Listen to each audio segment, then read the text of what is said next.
Halo guys, balik lagi bersama Bang Theo di sini. Kali ini Bang Theo akan melanjutkan cerita Again the Sky Supreme.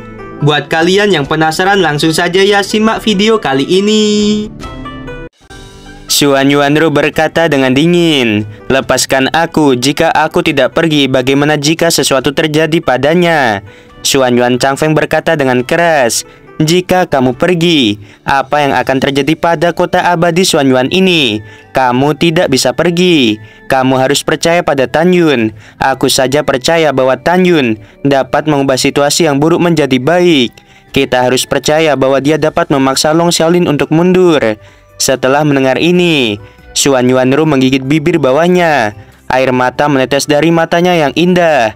"Tapi aku benar-benar takut kehilangan dia. Itu membuatku panik." Xuan Yuan Changfeng mengambil Xuan Yuanru ke dalam pelukannya dan menghiburnya. "Kakak, jangan takut. Aku sangat percaya bahwa Tan Yun pasti akan kembali." Xuan Yuanru meninggalkan pelukan Xuan Yuan Changfeng. Dia merasa agak tidak berdaya.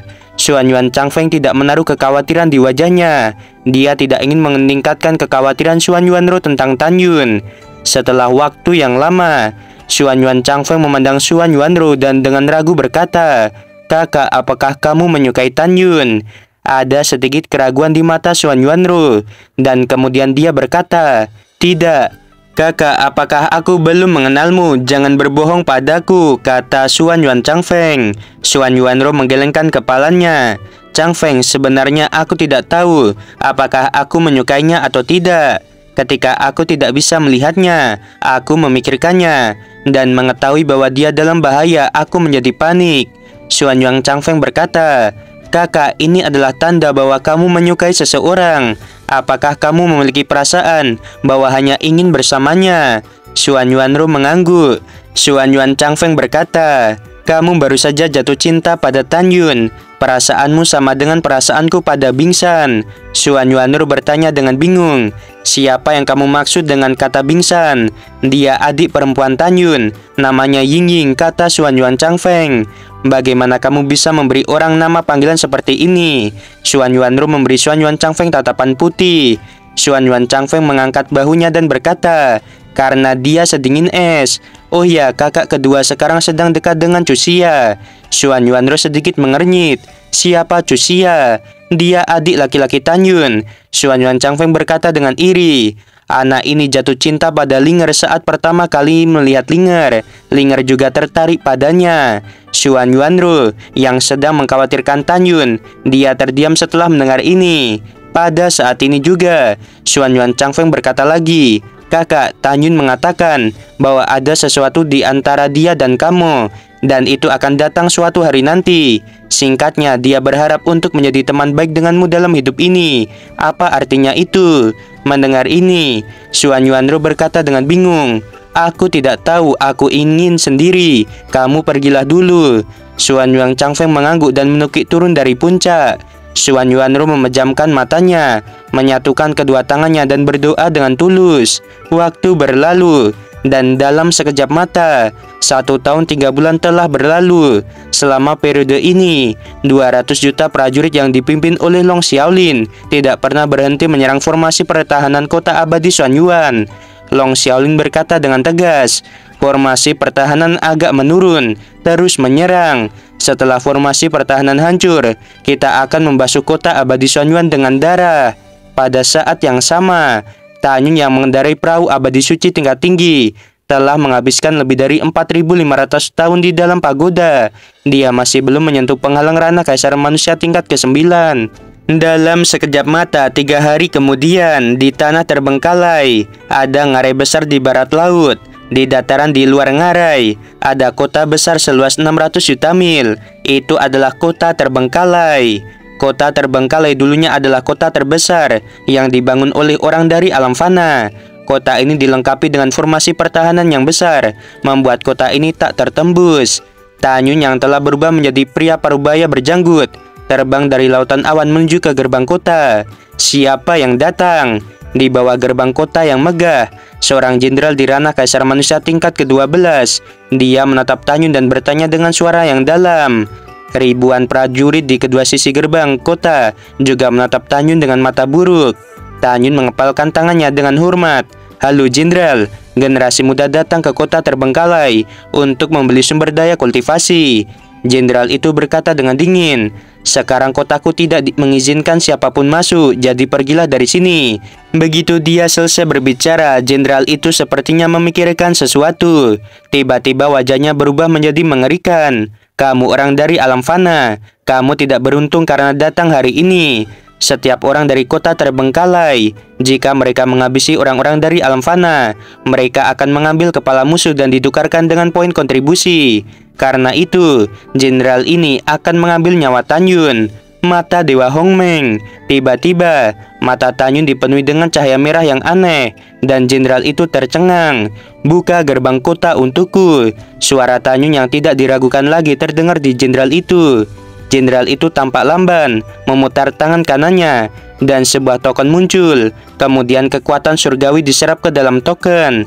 Seberkas cahaya meledak dari token, melesat ke gerbang kota yang tertutup, dan kemudian gerbang kota bergemuruh terbuka. Tanyun melepaskan mata Dewa Hongmeng, melangkah maju dengan tiba-tiba, meraih leher jenderal itu dengan satu tangan, dan berkata dengan sungguh-sungguh, "Kamu terlalu sombong, matilah." Dalam teriakan jenderal itu, Tanyun menghancurkan tangan kanannya dan mengambil tombak miliknya. Setelah itu, Tanyun memegang tombak di tangan kirinya dan melayang di depan gerbang kota. "Kamu, siapa kamu?" Tanyun mencibir, "Orang yang akan menghabisimu." Saat dia mengatakan itu, Tanyun meremas leher jenderal itu dengan tangan kanannya. Darah berceceran. Mayat tanpa kepala itu jatuh ke dalam kehampaan. Dengan lambaian tangan kanan Tanyun, mayat tanpa kepala itu menabrak gerbang kota. Tanyun melemparkan tombak dengan tangan kirinya. Ujung tombak yang tajam itu dipenuhi darah, menembus kepala jenderal itu dan memakukan kepalanya di gerbang kota. Pada saat ini, ribuan prajurit memandang Tanyun dengan tidak percaya. Di dalam hati mereka, semua orang dari alam fana itu lemah lemah. Salah satu prajurit berteriak ngeri, "Cepat masuk ke kota, laporkan kepada wakil penguasa kota tentang orang gila yang berani menghabisi jenderal yang menjaga kota."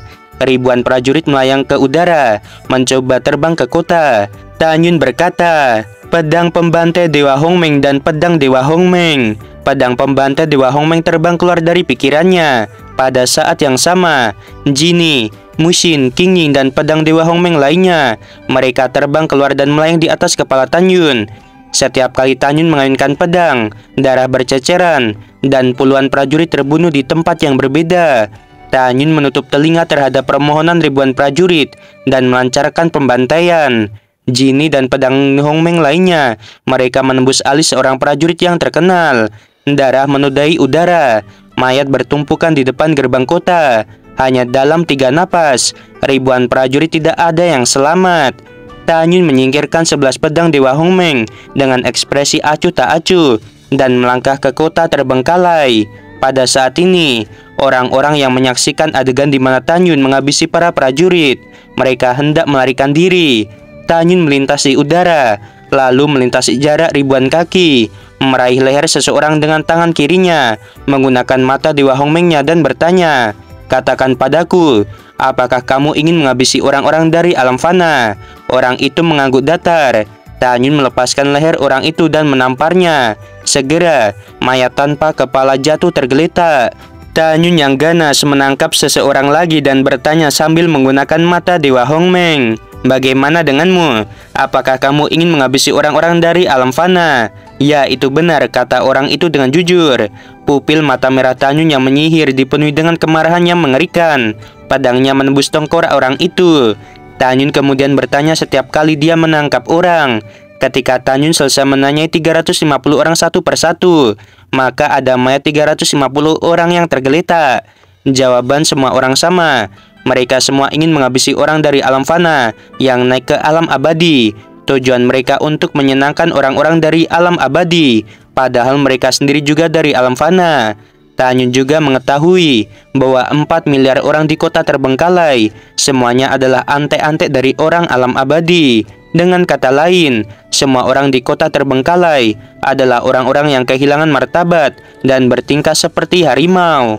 Tanyun memegang pedang di tangan kanannya dan mata bintangnya menunjukkan cahaya yang haus darah. Dia tersenyum marah. Seperti yang dikatakan Laksamana Xuanyuan, semua orang di sini harus dihabisi. Aku Tanyun akan memulai menghabisi mereka semua. Setelah tertawa, rambut Tanyun terbang. Dia memegang pedang pembantai Dewa Hongmeng, berubah menjadi bayangan, menyapu jalan di gerbang kota dan muncul di jalan lain. Tanyun meraung tajam dengan pedangnya dan menghabisi orang-orang di jalan. Ah, siapa kamu? Mengapa kamu ingin menghabisi kami? Tidak, maafkan kami. Ribuan orang di jalan semuanya dihabisi, dan tubuh mereka tergeletak berserakan di jalan. Di pavilion di kedua sisi jalan, sebuah siluet tiba-tiba terbang. Mereka berteriak ngeri dan ingin memberitahu wakil penguasa kota. Tanyun tidak mengejar mereka. Dia sudah muncul di jalan lain, memegang pedang dan berkata dengan dingin, "Apakah kamu tahu rumah keluarga Sima Yongsheng, Suge Xiong dan yang lainnya?" "Aku tahu," jawab seseorang dengan gemetar. "Gambarkan peta untukku di slip batu giok." Tanyun tidak diragukan lagi menggunakan mata Dewa Hongmengnya saat berbicara dan memerintahkan, "Gambarkan lokasi rumah wakil penguasa kota dan rumah penguasa kota juga." Orang itu segera mengeluarkan slip batu giok kosong dan menggambar peta sesuai permintaan Tanyun. Setelah Tanyun memanipulasi kesadaran abadinya ke dalam slip batu giok, ia mengingat lokasi rumah penguasa kota, rumah wakil penguasa kota, dan rumah-rumah 31 jenderal besar dalam pikirannya. Setelah itu, Tanyun bertanya dengan enggan, "Apakah kamu ingin menghabisi orang-orang dari alam fana?" "Ya, tentu saja. Paling utama orang-orang yang berada di kota abadi Xuanyuan." Tanyun membanting kepala pria itu dengan pukulan. Pada saat ini, ribuan orang di jalan ini berteriak pada Tanyun, "Kamu menghabisi orang di kota terbengkalai. Itu adalah kejahatan besar. Jika kamu menghabisi orang yang tidak bersalah tanpa pandang bulu, kamu akan dihukum." Di hadapan omelan semua orang, ekspresi Tanyun sangat acuh tak acuh, dan dia berteriak dan mengguncang langit, "Dengarkan aku dengan jelas. Orang yang akan menghabisi kalian adalah Tanyun." Begitu kata-kata itu terdengar, Tanyun mulai menghabisi orang di sepanjang jalan. Setelah meninggalkan lebih dari 1000 mayat di jalan ini, dia menghilang di ujung jalan. Kemudian, Tanyun menghabisi lebih dari 20.000 musuh di 9 jalan yang saling bersilangan. Setelah itu, dia berubah menjadi sinar cahaya ungu, melayang di atas kota terbengkalai dengan kecepatan tinggi, dan menembak ke arah rumah Jenderal Sima di selatan kota. 2 hari kemudian, berita tentang seorang pria bernama Tanyun yang menghabisi para prajurit menyebar di kota terbengkalai. Di rumah wakil penguasa kota, Ling Hu Yunfei memanggil 11 jenderal. Ling Hu Yunfei gemetar karena marah dan meraung pada 11 jenderal. "Aku baru saja mendapat kabar bahwa ada seorang pria parubaya bernama Tanyun menghabisi banyak orang. Selain itu, dia menghabisi ribuan prajurit yang menjaga gerbang kota. Ini benar-benar membuatku kesal. Hal gila ini, setelah kita menangkapnya, kita pasti akan mengikisnya hidup-hidup." Pada saat ini juga, seorang laksamana bernama Feng Tiantu mengerutkan kening dan berkata, "Wakil penguasa kota, Tanyun ini tidak melakukan pembunuhan lagi dalam 2 hari terakhir. Bawahan tidak mengerti mengapa dia tiba-tiba menghilang." 10 jenderal lainnya juga bingung. Tidak ada gunanya berpikir terlalu banyak. Ling Hu Yunfei berkata dengan marah, "Kalian segera pimpin 110 juta prajurit dan cari Tanyun." Oke guys, sampai sini dulu ya.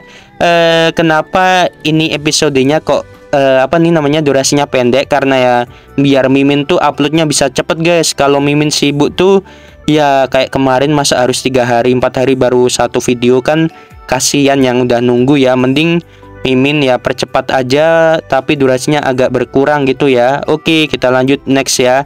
Sebelum video berakhir, kita lupa kan jadinya. Sebelum video berakhir, Mimin mau bilang sungguh membagongkan. Terima kasih.